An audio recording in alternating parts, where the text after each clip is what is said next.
സുഖവും സന്തോഷവും സമൃദ്ധിയും നിറഞ്ഞ എൻ്റെ ജീവിതത്തിലേക്ക് വളരെ യാദർച്ഛികമായാണ് അവൾ കടന്നു വന്നത്. മെല്ലെ മെല്ലെ ഞങ്ങൾ പരസ്പരം ഹൃദയങ്ങൾ കൈമാറി തുടങ്ങി. ഒടുവിൽ അവളുടെ ആ നിറഞ്ഞ സ്നേഹത്തിന് മുമ്പിൽ എൻ്റെ സുഖസൗഖ്യങ്ങളെല്ലാം വേണ്ടെന്ന് വെച്ച് ഞാൻ അവളോടൊപ്പം വീട് വിട്ടിറങ്ങി. വീട്ടുകാരും നാട്ടുകാരും ഒറ്റപ്പെടുത്തിയ എനിക്ക് താങ്ങും തണലുമാകേണ്ട അവളും അധികം വൈകാതെ എന്നെ തനിച്ചാക്കി വീട് വിട്ടിറങ്ങിപ്പോയി. അന്ന് ഞാൻ മനസ്സിലാക്കി, പണമാണ് യഥാർത്ഥ സ്നേഹമെന്ന്.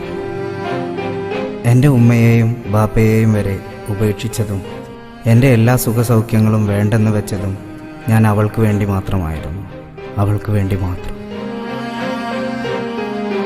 ഇനിയും അവൾക്കായി എന്നിൽ ബാക്കിയുള്ളത് ഈ ജീവനുള്ള ശരീരം മാത്രം.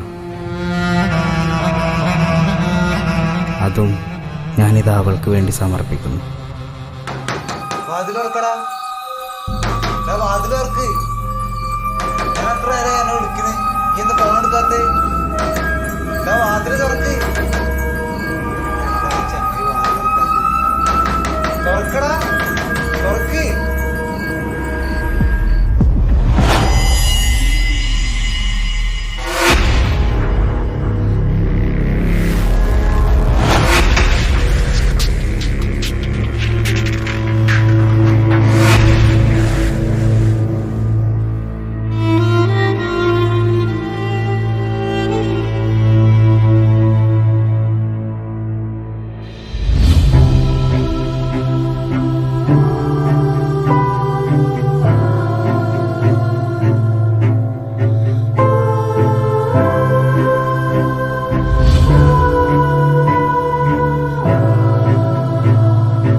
ഫമി, നീ ഇങ്ങനെ കരയുന്ന കാണാൻ എന്നെ വിളിച്ചേ? നീ കരച്ചിലൊന്ന് നിർത്തിയേ. എന്നിട്ട് എന്താ ഉണ്ടായെന്ന് പറ. ആരേൽ കണ്ട ആകെ സീ മാറൂട്ടാ. മാറട്ടെ, എനിക്കും അതന്നെ വേണ്ടത്. അങ്ങനെങ്കിലും ഒരു തീരുമാനം ഉണ്ടാവല്ലോ. ഞാൻ എത്ര വട്ടം പറഞ്ഞതാ, കല്യാണക്കാരും ഓരോ ദിവസം കൂടിക്കൂടി വരാണെന്ന്. എത്ര വേഗം എന്തേ ചെയ്തേ പറ്റൂ. അതിനിപ്പോ എന്താ ഉണ്ടായേ? എന്റെ ഇപ്പോഴത്തെ അവസ്ഥ നിനക്കറിഞ്ഞൂടെ? അതറിയാഞ്ഞിട്ടല്ല, ഞാനിപ്പോ എന്താ ചെയ്യാ? ഇന്നലെ ഒരു കാര്യം വന്നിരുന്നു. എന്റെ സമ്മതം പോലും നോക്കാതെ അത് അവരുറപ്പിക്കുകയും ചെയ്തു. ഇതെങ്ങാനും നടന്നാൽ എന്റെ മയ്യത്തായിരിക്കും എല്ലാരും കാണാം. നീ അബദ്ധമൊന്നും കാണിക്കല്ലേ. നമുക്ക് എന്തെങ്കിലും വഴി ഉണ്ടാക്കാം. നീ ഒന്ന് സമാധാനിക്ക. എന്തു വഴി ഉണ്ടാക്കാനാ? ഞാൻ അവസാനായിട്ടൊരു കാര്യം പറയാ. നിങ്ങളെ പണോ പത്രാസോ ബംഗ്ലാവോ ഒന്നും വേണ്ട. ഒരു കൊച്ചു കൂര, അത് മതി എനിക്ക്. നമുക്ക് എങ്ങോട്ടെങ്കിലും പോകാം. അതേത് നരകത്തിലേക്കായാലും എനിക്ക് സമ്മതാ. നിങ്ങൾ എന്റെ കൂടെ ഉണ്ടായാൽ മാത്രം മതി എനിക്ക്. എന്നാ ഇനി വൈകണ്ട. നാളെ വീട്ടിൽ ആരും ഉണ്ടാവില്ല. ആ സമയത്ത് ഇറങ്ങിക്കോളാ ഞാൻ.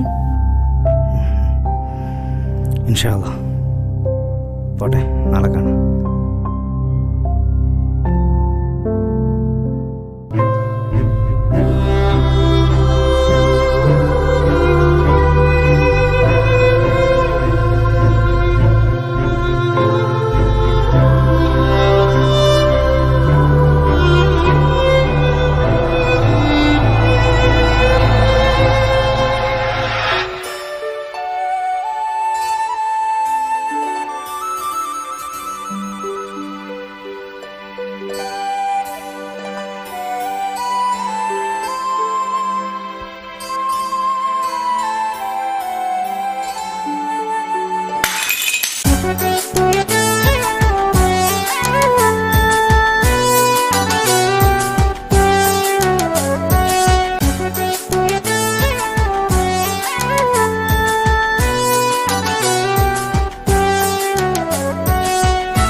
പ്രണയിച്ചൊരു പെണ്ണിനെ ഞാൻ ഇന്നു കെട്ടി, എന്റെ ക്ഷമയുടെ കൂടാരം വന്നു പൊട്ടി. മോഹത്തിൻ വാക്കുകളാൽ എന്നെ മയക്കി, അവൾ ഹൃദയത്തിൻ കയ്യാമം കയ്യിലടക്കി. ഇഷ്ടം പറയാനും മോഹം തീർക്കാനും നീ മാത്രം ഞാനിന്നും മേഘനായി. നിറയുന്നെന്നിഴിയും കാണുന്നെൻ മുഞ്ചും നിനക്കായി ഞാനിന്നും ഒരുക്കിയതാ. ഇന്നു നീ എൻ മനസ്സിനോർമ്മ മാത്രം, നീ എന്നെ ചതിച്ചെന്നു പറന്നകന്നു. പ്രണയിച്ചൊരു പെണ്ണിനെ ഞാൻ ഇന്നു കെട്ടി, എന്റെ ക്ഷമയുടെ കൂടാരം വന്നു പൊട്ടി.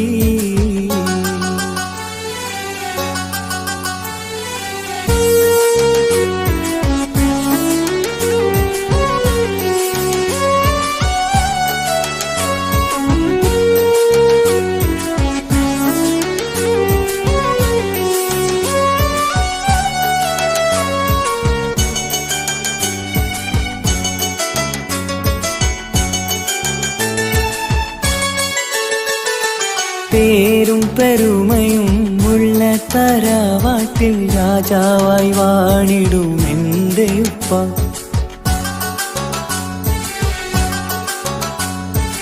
ഒരു 100 മോഹവും സ്വപ്നവും കൂട്ടിവെച്ചു എനിക്കു വേണ്ടി എന്റെ പ്രിയമ്മ. എല്ലാം വിട്ടിന്നു ഞാൻ നിൻ കൂടെ വന്ന്, സ്നേഹിക്കാൻ നീ മതി എന്നു ചൊന്ന്. പണമില്ല എന്നതിനാൽ നീ അകന്നു, പ്രണയത്തിൻ ആശ എന്നിൽ നിന്നകന്നു. പ്രണയിച്ചൊരു പെണ്ണിനെ ഞാൻ ഇന്നു കെട്ടി, എന്റെ ക്ഷമയുടെ കൂടാരം വന്നു പൊട്ടി.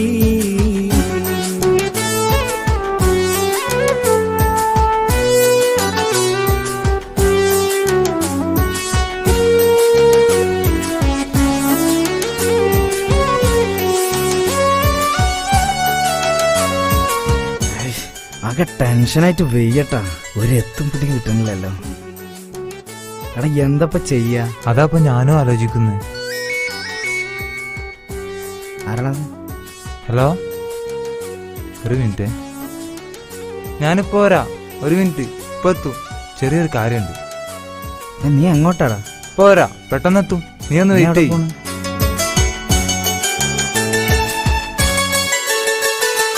പണമിന്നത് വേണ്ട, സ്നേഹം മതിയെന്നും നമുക്കുറങ്ങാനൊരു കൂര മതി. ഇവനിത് എവിടെ പോയതാ? പുഞ്ചിരിയാലെ എന്റെ ഒരു ഫ്രണ്ടിന്റെ വീട് റെഡി ആയിട്ടുണ്ട്, വാ പെട്ടെന്ന് പോകാം. വാ കേറ്. മനസ്സിലൊരു കനലായി നീ നിറഞ്ഞു നിന്നു. മറയല്ല പെണ്ണെ നീ മറക്കല്ല എന്നെ, നീയല്ലാതെ ലോകത്താരുമില്ലെന്നെ. പ്രണയത്തിൽ നിന്നാരും വീണിടല്ലേ, ആ ചതിയിൽ നിന്നാരും ചാടിടല്ലേ. പ്രണയിച്ചൊരു പെണ്ണിനെ ഞാൻ ഇന്നു കെട്ടി, എന്റെ ക്ഷമയുടെ കൂടാരം വന്നു പൊട്ടി. മോഹത്തിൻ വാക്കുകളാൽ എന്നെ മയക്കി, അവൾ ഹൃദയത്തിൻ കയ്യാമം കയ്യിലടക്കി. ഇഷ്ടം പറയാനും മോഹം തീർക്കാനും നീ മാത്രം ഞാനിന്നും മേഘനായി. നിറയുന്നെന്നിഴിയും കാണുന്നെൻ മുഞ്ചും നിനക്കായി ഞാനിന്നും ഒരുക്കിയതാ. ഇന്നു നീ എൻ മനസ്സിനോർമ്മ മാത്രം, നീ എന്നെ ചതിച്ചെന്നു പറന്നകന്നു. പ്രണയിച്ചൊരു പെണ്ണിനെ ഞാൻ ഇന്നു കെട്ടി, എന്റെ ക്ഷമയുടെ കൂടാരം വന്നു പൊട്ടി. പോട്ടടാ, അതൊക്കെ വിട്. ഒന്ന് റെഡിയാകും പെട്ടെന്ന്. നമുക്ക് നിന്റെ വീട്ടിലേക്ക് പോവാം. വാ. ഏത് വീട്ടിലേക്ക്? നിന്റെ വീട്ടിലേക്ക്. നമുക്ക് ഒരുമിച്ച് പോവാം. ഇല്ല, ഞാൻ ആ വീട്ടിലേക്ക് ഇനിയില്ല. എന്നെ ബാപ്പ ഇറക്കി വിട്ട വീടാത്. ഇനി അങ്ങോട്ട് ഞാനില്ല. നിന്റെ വാപ്പാനെ കുറിച്ച് നിനക്ക് എന്താ അറിയാടാ? നിന്നെ ഒരുപാട് ഇഷ്ടമാണ് നിന്റെ വാപ്പാക്ക്. നിനക്ക് വേണ്ടി ചെയ്ത കാര്യങ്ങൾ എന്തൊക്കെയാണെന്നറിയോ?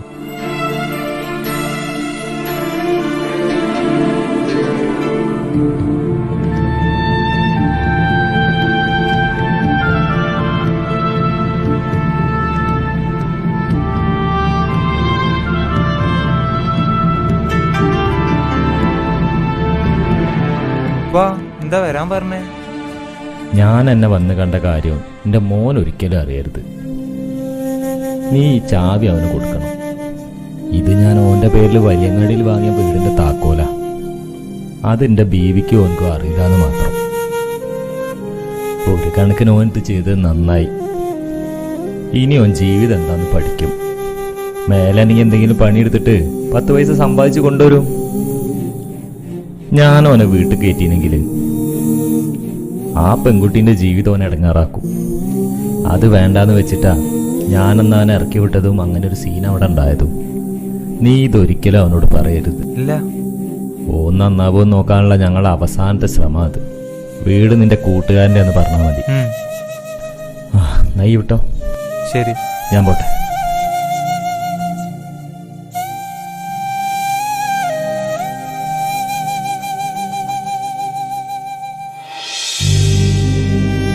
അങ്ങനെ ഒരു വാപ്പാനെ കിട്ടണമെങ്കിൽ പുണ്യം ചെയ്യണം. വാ വാടാ, കരയല്ലേ, നമുക്ക് പോവാം.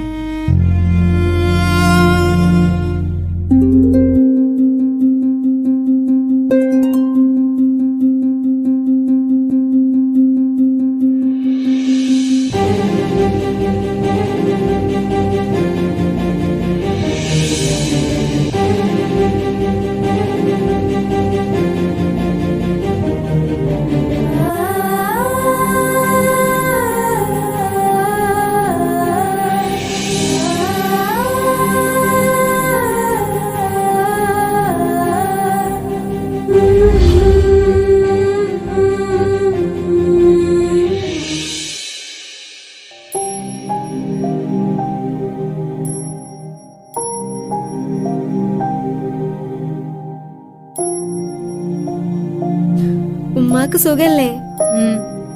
അപ്പൊ ഞങ്ങള് വന്നത് നിന്നോട് കാര്യമായിട്ട് കുറച്ച് കാര്യങ്ങൾ സംസാരിക്കാനാ. അവനില്ലാന്ന് അറിഞ്ഞിട്ട് തന്നെ ഞങ്ങള് വന്നത്. അവൻ നന്നായിക്കോട്ടെ എന്ന് വിചാരിച്ചിട്ടാ ഞങ്ങളന്ന് ഇറക്കി വിട്ടത്. അല്ലാണ്ട് നിന്നോട് ദേഷ്യം ഉണ്ടായിട്ടൊന്നുമല്ല. ഞങ്ങൾ രണ്ടാളും കൂടി അറിഞ്ഞിട്ടാണ് അങ്ങനെ ചെയ്തത്. എന്നെ ഞങ്ങൾക്ക് രണ്ടാൾക്കും പെരുത്ത് ഇഷ്ടമായിട്ടുണ്ട്. ഓനൊന്ന് നന്നാക്കിയെടുക്കണം. അതിനിപ്പോൾ ഇജ്ജി വിചാരിച്ചാലേ നടക്കുള്ളൂ എന്നാണ് ഉമ്മയും പറയണത്. അതുകൊണ്ട് എൻ്റെ മോളൊന്ന് കാര്യമായിട്ട് ശ്രദ്ധിക്കണം. പ്രണയിച്ചൊരു പെണ്ണിനെ ഞാൻ ഇന്നു കെട്ടി, എന്റെ ക്ഷമയുടവൻ കൂടാരം വന്നു പൊട്ടി. മോഹത്തിൻ വാക്കുകളാൽ എന്നെ മയക്കി, അവൾ ഹൃദയത്തിൻ കയ്യാമം കയ്യിലടക്കി. പ്രണയിച്ചൊരു പെണ്ണിനെ ഞാൻ ഇന്നു കെട്ടി, എന്റെ ക്ഷമയുടവൻ കൂടാരം വന്നു പൊട്ടി.